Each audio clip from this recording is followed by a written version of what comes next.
sejam bem-vindos a mais um programa aqui da revista Green Building, ao vivo pelos estúdios da UTV São Paulo. Eu sou Alan Banas, meu lado direito, Andréia Padovan. Boa tarde, Andréia, tudo bom? Boa tarde, Alan, tudo bem? Boa tarde, pessoal de casa. A gente estava tentando até lembrar aqui a grade, né, André, dos programas anteriores, e eu tô tentando, minha cabeça tá tão assim, com tanta coisa. Você estava aqui na semana passada, não foi? Eu estava aqui. Você vê como tá a minha cabeça. Tava assim. É verdade, mas a Andréia tá aqui com a gente de novo, na ausência do João Marcelo, que não pôde mais uma semana tá aqui com a gente, mas a Andréia sempre substituindo, sempre aqui com a gente. Quando eu não posso, a Andréia tá sempre também com o João, vice-versa, mas o programa sempre caminhando da mesma forma. Então, desejando boa tarde a todos vocês que participem aqui com a gente nesse bate-papo ao vivo pelo setor, pela UTV, do setor de construção civil sustentável. Meu relógio aqui bate 2 horas e 18 minutos, até começou um pouquinho atrasado, porque aqui nos bastidores estava um barulho, a gente quis começar com silêncio total aqui nos estúdios, né? Mas rapidamente eu vou dar o recado, a edição atual da revista Green Build, disponível para vocês no nosso site, no revistagreenbuild.com.br. E a edição de novembro e dezembro, a edição especial sobre o Prêmio Marcas de Destaque 2013, na qual nós estamos em processo quase de terminar. Acredito que mais 10 dias a edição especial esteja totalmente concretizada. As meninas, tanto a Andréia quanto a Amanda e os demais jornalistas, estão preparando justamente para terminar essa edição o quanto antes, né? A Andréia correndo. Já está finalizando. Quase, né? Quase. Finalzinho. Então, breve você também recebe uma edição especial. Se você quiser participar, ainda dá tempo. Ligue para nós aqui em São Paulo, no nosso site, você tem o nosso telefone. E a edição de janeiro e fevereiro também é edição especial, onde nós vamos levar os nossos leitores ao mercado de construção civil sustentável, vamos levar os principais números do setor, uma pesquisa inédita feita pela revista Green Build, que nós vamos liberar para vocês profissionais e vocês que trabalham aí no setor, para ter uma ideia concreta de como está o setor de construção civil sustentável, e não somente falando de LEED, porque todos os números que a gente tem hoje é sobre o LEED, quantos empreendimentos estão impedidos de certificação ou certificados. Não, a Green Build vai trazer uma pesquisa completa, envolvendo todas as certificações, Aqua, BREEAM, LEED, e também sobre o mercado de incorporadoras, construtoras e os profissionais, sempre envolvendo a cadeia sustentável, tá certo? Era um recadinho rápido, justamente pedindo não perder o tempo, e eu dar boa tarde ao nosso convidado de hoje, o Thomas Lotufo, que é arquiteto da 2Bio Mais Arquitetura. Tudo bom, Thomas? Como vai? Boa tarde a todos, é um prazer estar por aqui, podendo falar um pouco do que eu penso, do que eu acredito. Nós combinamos aqui, brincamos antes de começar o programa, que a gente pode falar tudo aqui, né, Thomas? Mas antes de a gente entrar nos bastidores, a gente vai falar de bioarquitetura, entre outros assuntos. Mas eu quero que você se apresente um pouco para os nossos convidados. Quanto tempo no mercado, como que entrou nesse mercado, se é já um sonho desde criança, enfim. Contar um pouquinho do seu início no setor. Bom, eu estou no mercado há mais de 10 anos, quase 15 anos, e desde que eu me formei como arquiteto, eu busquei trazer um pouco de ideologia para a arquitetura, né? Isso foi uma coisa que a gente aprende em casa. E, naturalmente, com esse desgaste que a política partidária tem passado no nosso país hoje, naturalmente eu fui buscando na questão da ecologia, do meio ambiente, possibilidades de pensar um pouco mais como o mundo pode ser melhor. E a partir daí passei a estudar bastante o tema, porque na faculdade a gente não tinha e ainda não tem, né? Quase 15 anos se passaram e não existe esse assunto dentro de currículo do Ministério da Educação, dentro dos cursos de arquitetura. Então comecei a estudar por conta própria e tentar botar em prática. Para botar em prática eu fui morar num sítio em Botucatu, que chama Sítio Beira Serra, e o que me permitiu ter a liberdade de construir, de tentar fazer um tratamento de esgoto biológico. Isso mais ou menos em que ano, só para tentar entrar um pouquinho na tua história aí? Eu me formei em 2000, tá. Em 2002 eu comecei a morar nesse sítio. Onde? Qual região? Botucatu, interior de São Paulo. Desculpa, Botucatu, verdade. E lá eu fiquei por 9 anos, testando. A gente fez banheiro seco, que é uma alquimia, ele faz as fezes virar flor, é uma coisa muito interessante. Vale a pena pesquisar como é que esse milagre acontece, né? Fezes virar flor, é possível. E construímos com bambu, construímos com madeira, pedra, tudo que a gente tinha disponível na região a gente testou. E depois eu fui para o mercado, agora eu estou em São Paulo, já estava no mercado, mas um mercado um pouco mais desafiador e está valendo a pena. Até vou questionar depois, Thomas, você, para saber se tudo isso que você teve de vivência no interior, se é aplicado aqui nas grandes cidades, como grandes capitais como São Paulo, se é possível isso ou não. Mas a arquitetura, então você juntou um sonho, né, a formação de arquiteto, e juntou também uma oportunidade que você teve em Botucatu, interior, para conhecer um pouquinho mais. Esse sítio era familiar? Como é que funcionava isso? Era uma experiência que vocês usavam? Um sítio particular? Como que era? É um sítio da família. Da família mesmo. E meu pai é arquiteto também, um baita de arquiteto, chama Vitor Lotufo. E em 1979 ele construiu uma casa que é um domus geodésico nesse sítio. É uma casa redonda, parece uma bola a casa, né? Na época saiu no Globo Repórter, foi publicado em revista, tal, virou uma coisa muito diferente do que se costumava ver. Então o sítio já tinha parece que como se eu estivesse chegando como uma outra geração buscando experimentar dentro do sítio. Né? E na época eu trabalhei muito com meu pai nesse início de... Qual a formação dele? Ele é arquiteto. Ele é arquiteto. Então. A gente faz parte de uma máfia de arquitetura, são os Lotufo. Né? Meu avô também era arquiteto, então tomem cuidado quem fala mal de Lotufo, porque é uma máfia muito perigosa. Né? E unida. Andréia, por favor. A gente sabe que todo esse setor da construção sustentável está em busca da melhoria de vida, né, das pessoas, da comunidade em que elas são construídas. Como a bioarquitetura ajuda a vida das pessoas? Então, a bioarquitetura, ela busca o material mais fácil e mais simples que você tem para construir. Bom, não basta o material ser simples, ele precisa que a técnica seja simples. A maneira de usar esse material seja simples. Por quê? Porque se a gente acha que a arquitetura ela pode ser útil para a humanidade, ela precisa ser incorporada pela humanidade. A gente não pode imaginar que existe arquitetura para rico e arquitetura para pobre. Arquitetura para todo mundo. Então, quais soluções técnicas e de materiais a gente tem disponível e que seja acessível para todos, né? Então, é isso que a gente busca. Aí vem a arquitetura apropriada, o quê? Apropriada para as pessoas e apropriada ao lugar, ao contexto, né? Então, a arquitetura não pode ser uma coisa que não dialoga com o local. Ela tem que refletir aquele clima, a cultura daquelas pessoas. Muitas vezes ela pode até refletir como os animais constroem naquele lugar, né? Porque eles não são bobos nem nada, eles sabem muito bem aonde colocar a janela, a melhor forma de se resolver um problema. Então, talvez, se a gente fosse definir essa arquitetura que é chamada de bioarquitetura, seria uma arquitetura que busca na natureza a inteligência. As soluções. As soluções, exatamente. Na própria natureza. Exatamente. E de forma responsável, consciente, entre outros fatores. Acredito, né? Com certeza. É como se a natureza ela fosse um conhecimento acumulado ao longo de bilhões de anos, né? Então, a natureza não é só aquilo que a gente vê, é aquilo que a gente vê e interpreta. E na medida que a gente busca interpretar a natureza, a gente está vendo cultura ali.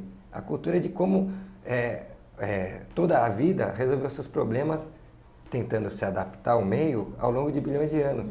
Então, bom, a gente pode ler muito livro, e é importante, mas observando a natureza, é como se a gente estivesse lendo milhares de livros, tem muito conhecimento lá dentro. Eu quero aproveitar só a oportunidade, estou aqui no chat enquanto Andréia pergunta, Thomas responde, enfim, estamos aqui participando. Tem uma série de pessoas participando do nosso chat, isso é até legal, porque as pessoas participam aqui com a gente, Thomas, mandam perguntas, participam, enfim, interagem aqui no nosso programa de hoje. E até convidar quem está assistindo, pode se cadastrar rapidamente no site da UTV e mandar as perguntas aqui ao vivo para nós.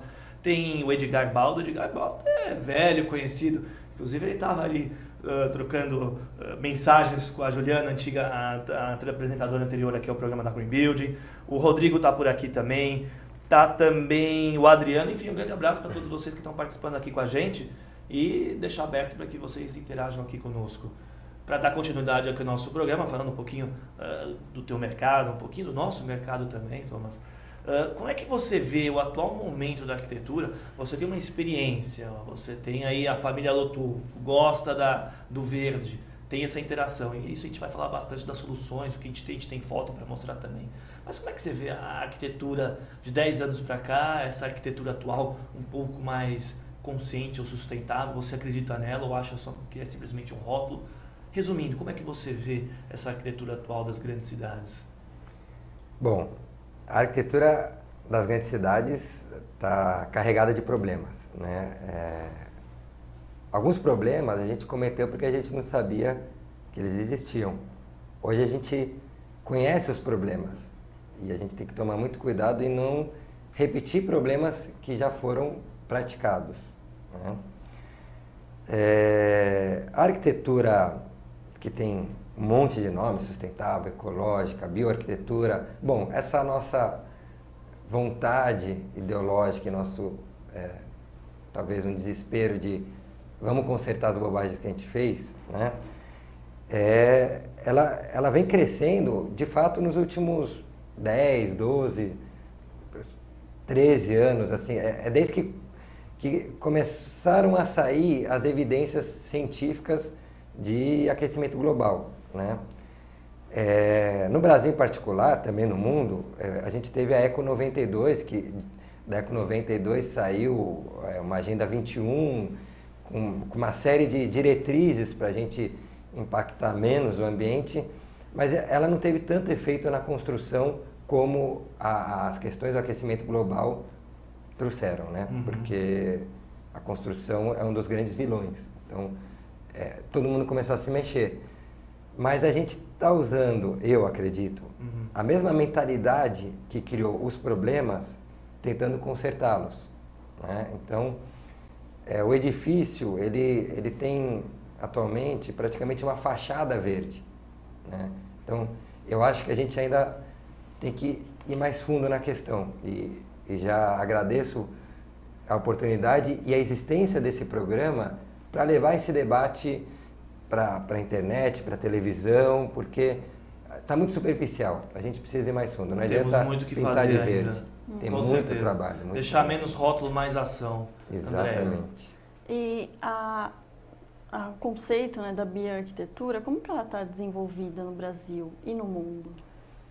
Então, a bioarquitetura, ela é quase que uma arquitetura espontânea.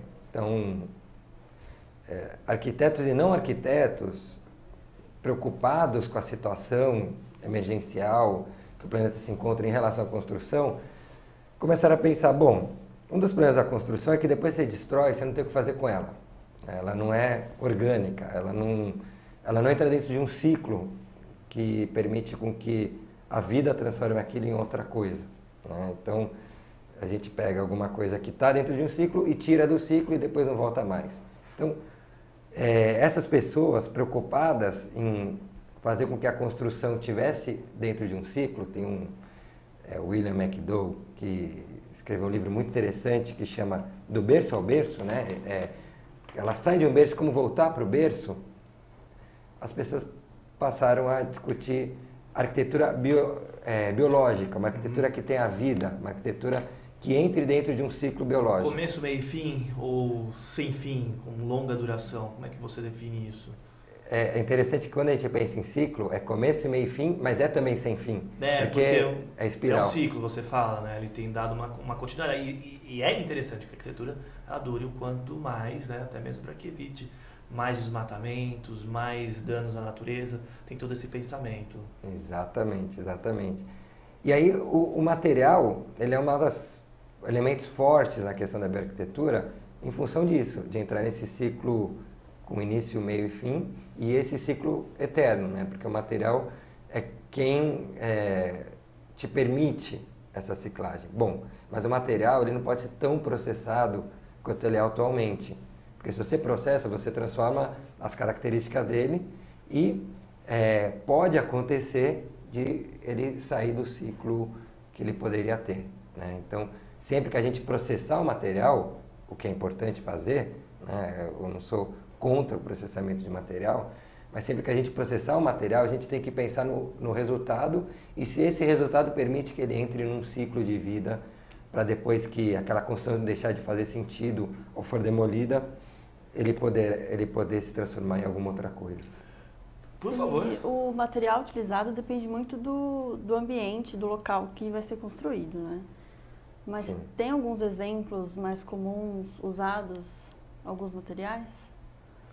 Tem vários exemplos. Eu acho que, inclusive, os exemplos, eles acabam levando a gente ao risco de virar uma receita, né? Então, como em todas as áreas profissionais, os campos, inclusive os ideológicos, uma pessoa resolve bem um problema e ele vira uma receita, daí todo mundo quer resolver do mesmo jeito.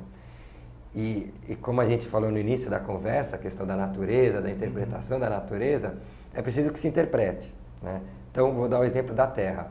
A terra crua, ela é um material excelente, porque se você faz um tijolo de adobe, como 50% das construções do planeta ainda são feitas, né, de terra crua e a maioria de tijolo de adobe, se você fizer uma construção de tijolo de adobe, se um dia você precisar demolir, basta botar água, vira a terra de novo e você pode até refazer uma parede. Bom, que maravilha! Você vê uma construção como essa, sai num programa de televisão, numa revista, quem fez é aplaudido. Nossa, como você resolveu o problema da construção dita como ecológica, que incrível! Eu vou fazer a mesma coisa em Manaus, eu vou fazer a mesma coisa numa região que tem pouca terra. Num Brasil tão extenso, com tantas características, né, diferentes. Exatamente. Então, de repente, lá você tem a madeira, tem o bambu, tem outras soluções. Então, existem exemplos, sim, André, muito significativos, importantes, mas a gente não pode baixar a guarda, tem que não tratar isso como receita. Deixa eu te... Uma curiosidade, a gente está falando aqui de bioarquitetura, o teu início foi no interior de São Paulo. É possível, e eu quero discutir aqui, você, Andréia, tentar entender quais as soluções que podem sair. Você falou já aqui no uso da terra para tijolo, você também falou na parte de sanitário também, rapidamente. Mas eu queria entender quais as soluções que nós temos, possíveis, as mais usadas, ou talvez aquelas que não são usadas, mas que poderiam ser aplicadas, e de que forma isso, Thomas, ela pode ser aplicada numa grande construção. Nós temos aí grandes capitais, grandes centros, São Paulo, Rio de Janeiro, Nordeste crescendo rapidamente, grandes capitais. É possível aplicar isso num grande empreendimento? De que forma? Entender isso, curiosidade. Bom, agora a gente vai pegar um lado meu que desafio, é o lado dos ideais, né? Tá. Então, assim, tem um cara que escreveu um livro, o Schumacher, que dizia que o negócio é ser pequeno, né? Então, primeira coisa que eu questiono é o tamanho das coisas que a gente tem dado hoje, né? Será que as coisas precisam ser tão grandiosas? Será que a gente precisa de empreendimentos tão grandiosos? Por que as coisas têm esse tamanho todo? Alguns vão me dizer que é porque a complexidade da cidade te pede isso. Bom, a cidade tem um monte de gente e ela poderia ter um monte de coisinhas pequenas, por exemplo, um hipermercado. Eu acho que é uma das coisas mais inúteis que tem um hipermercado, porque o supermercado de bairro resolve muito bem o problema, não só de consumo das pessoas, quanto problemas outros que seria até de distribuição de renda, né? Então, você está falando que supermercados menores de bairro supririam mais do que grandes supermercados. Com certeza, daria mais emprego. Os hipermercados, você vê esses...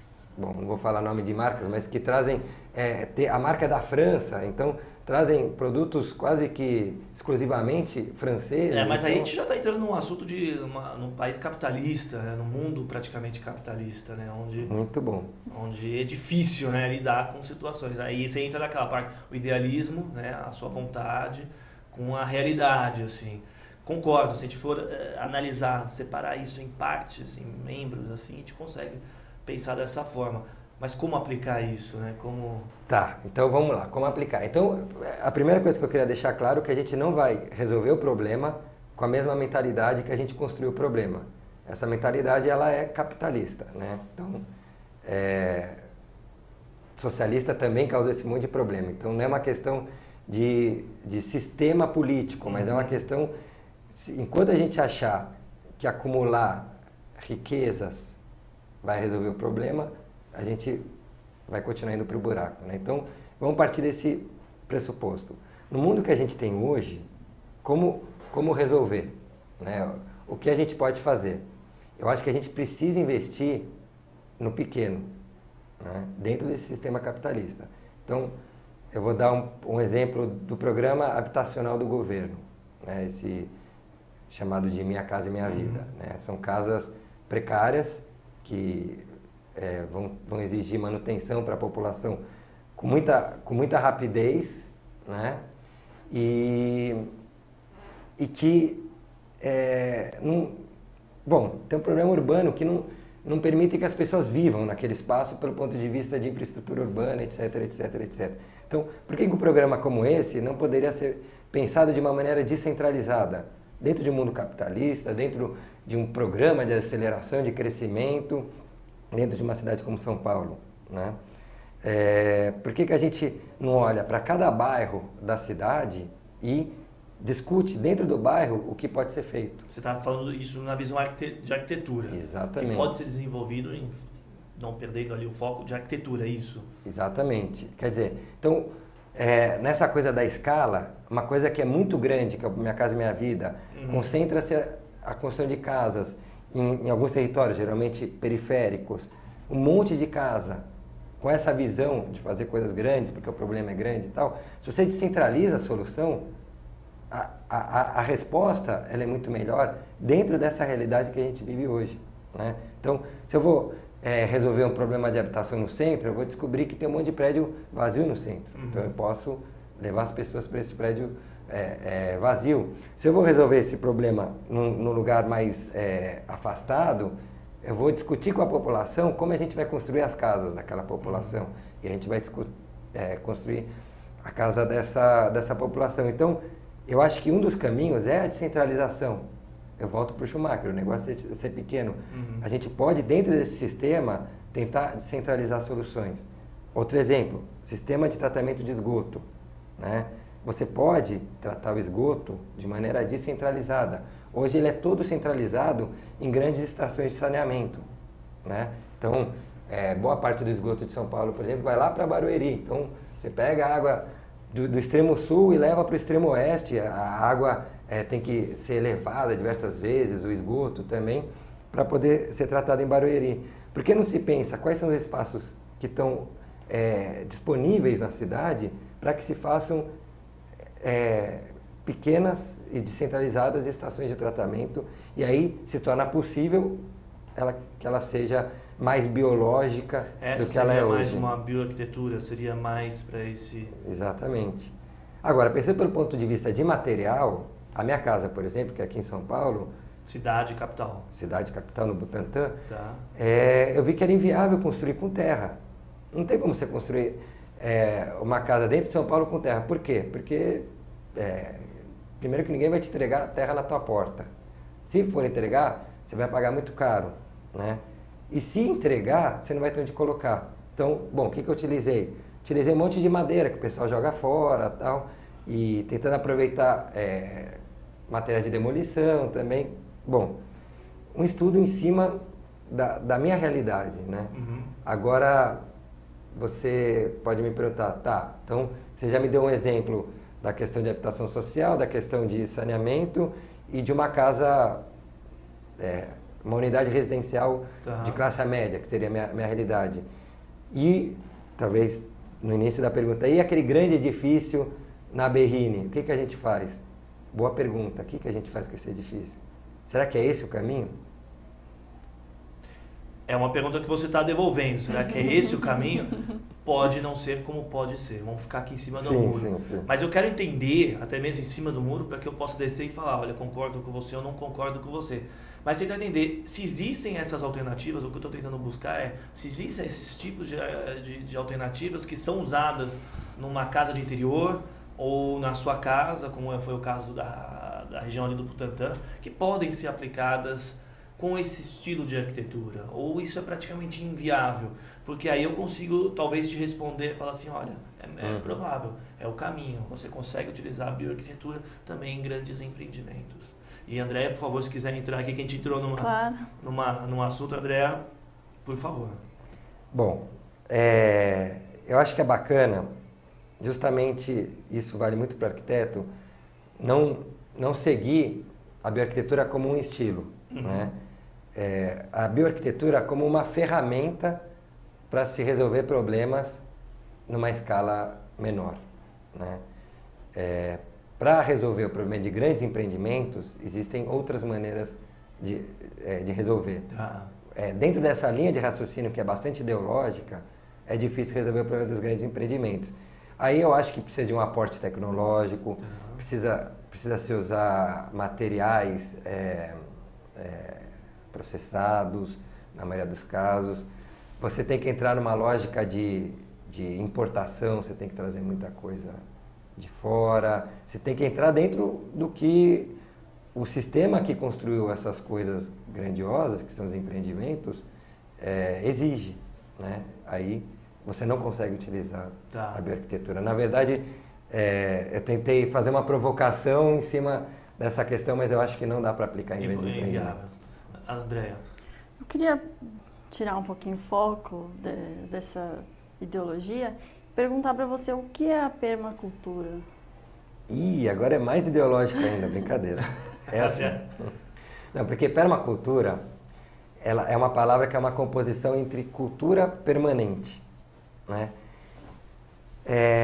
A permacultura foi inventada, ou criada, ou pensada na década de 70 na Austrália, em virtude de problemas ambientais, etc., que já tinham sido percebidos, né?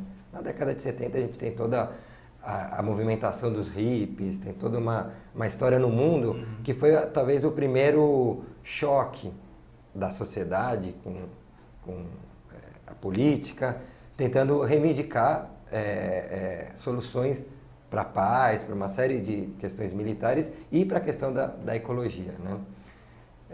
O que os caras diziam? Eles diziam, olha, a gente está trocando de cultura como a gente troca de roupa. Então, um dia eu acho que isso é legal, no outro dia eu acho que isso é chato, né? E como a gente viu que a natureza ela é um acúmulo de conhecimento, a cultura humana também é acúmulo de conhecimento, né? É um acúmulo de conhecimento que tem milhões de anos, né? Desde os primeiros primatas, uma cultura foi se desenvolvendo. Então, a permacultura ela não propõe que a gente só faça coisas que foram feitas no passado, mas ela propõe que, para que a gente sobreviva a esse planeta que uma hora vai expulsar a humanidade de dentro dele, se a gente continuar assim, para que a gente sobreviva nesse planeta, a gente precisa aprender com as culturas do passado e com o que a gente está pensando no presente.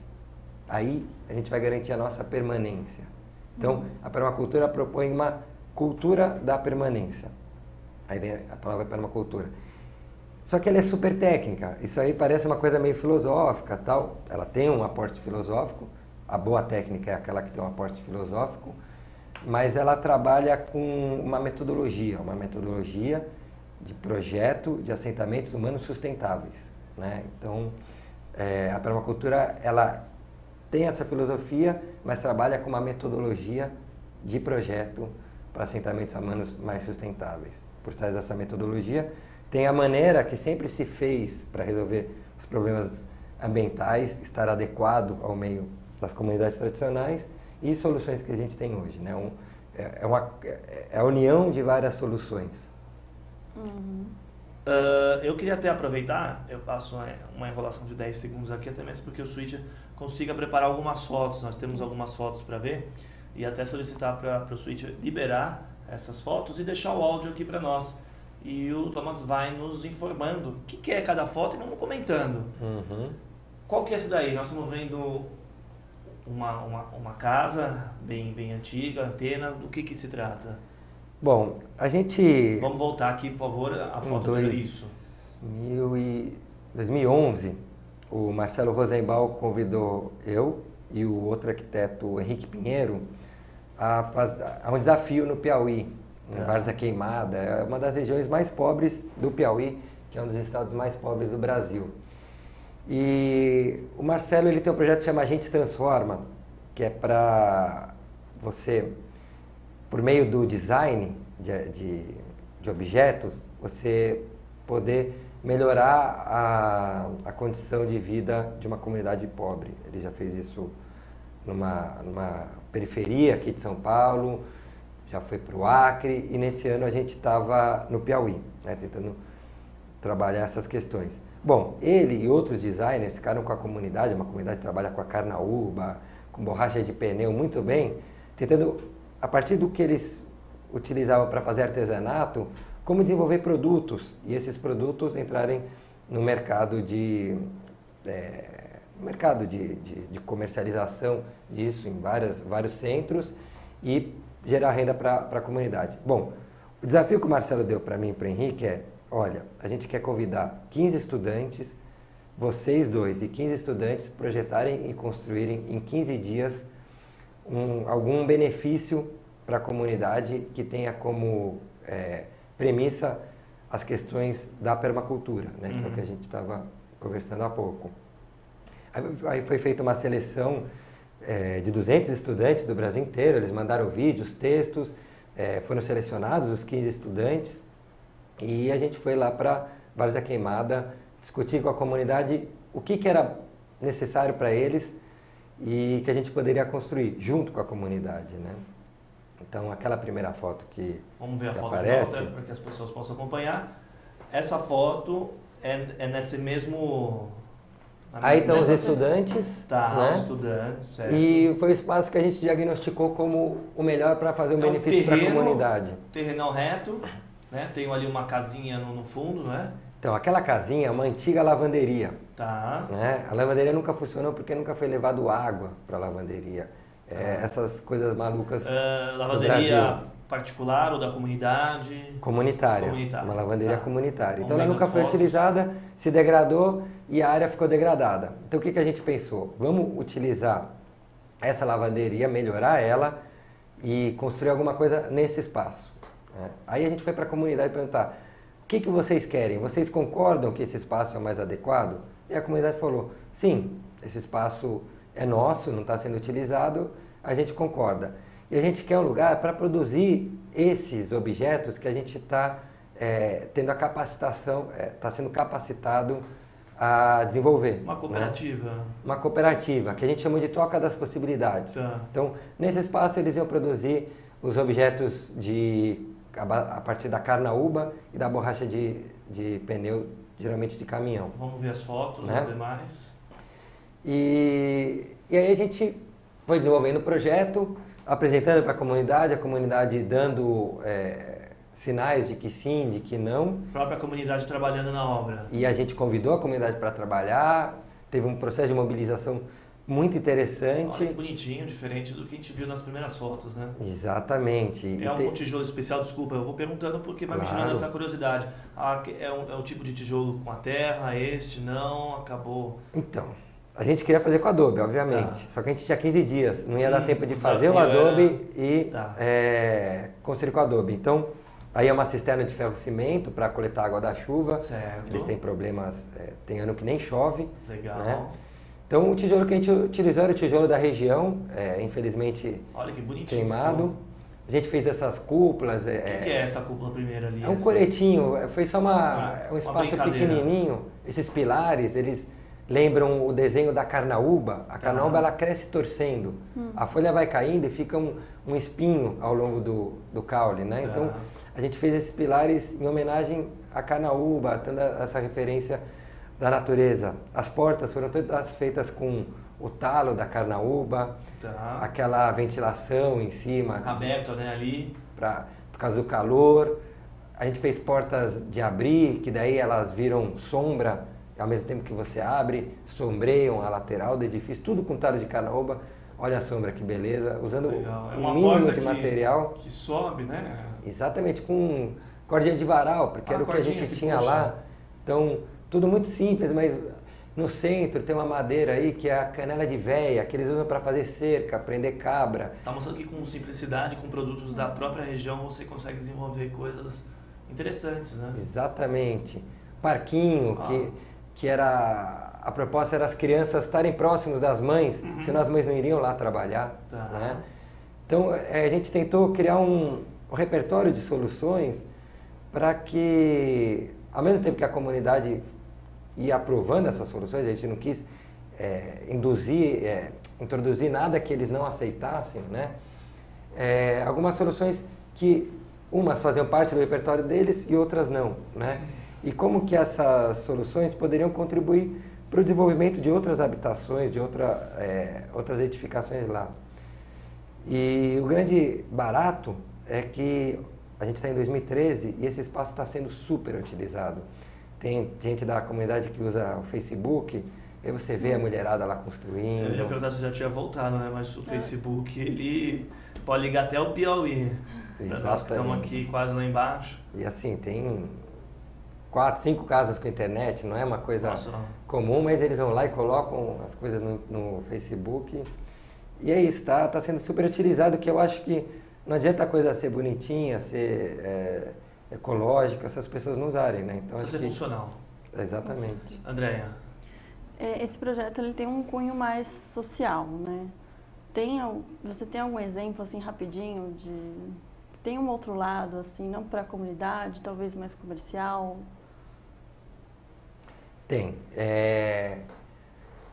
Eu acho que, assim, todo mundo quer esse tipo de construção. Assim, ninguém aguenta mais o jeito como a gente está tratando o nosso planeta e nossa vida.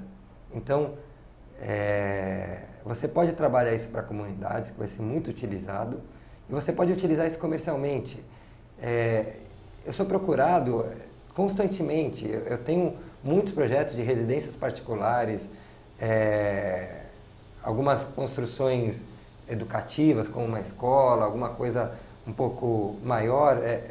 Tem muita demanda para isso, porque o que eu falei, as pessoas elas estão buscando respostas, né? Então tem sim.